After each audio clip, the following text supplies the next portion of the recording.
Picking it out. You must have been so excited and just feel like it was such a huge blessing when you actually came to WWF then, but WWE.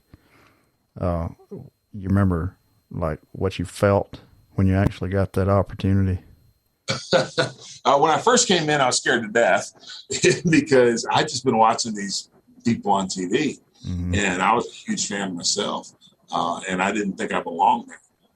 And, that's why my first couple characters failed, because I didn't have what it took to make them be successful.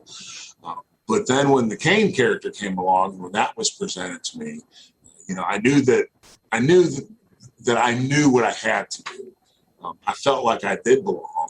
And I was like, man, this is the greatest opportunity that anyone could ever get. I'm going to be going up against The Undertaker.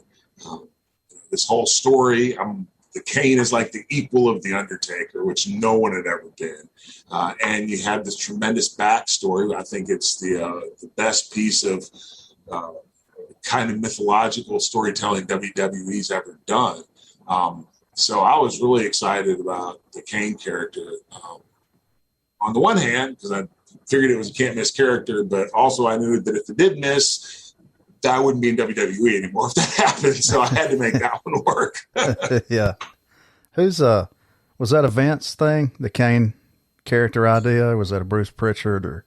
It was a combination of people, and a lot of stuff is, and initially, they wanted to just hotshot the whole thing. What had happened was Undertaker needed an opponent for a pay-per-view.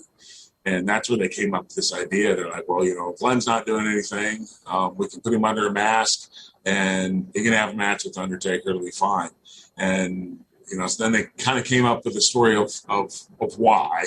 And then that Vince liked it so much. It's like, we're not going to waste this on one match, when we can get like much more. It turned out they got 30 years out of it as opposed to one match. But still, we can get so much more out of it. And that's when they really started, just delving into, I think, all the, just all the stuff. And, the character development and the real story behind the Kane character, and a lot too behind the Undertaker character. Yeah. I was going to say that had, like you said, that had never been done, and I feel like the audience really responded strong at an early stage in that, because it was lucky enough probably to be involved with Undertaker, and he was just everybody. I mean, who didn't love the Undertaker?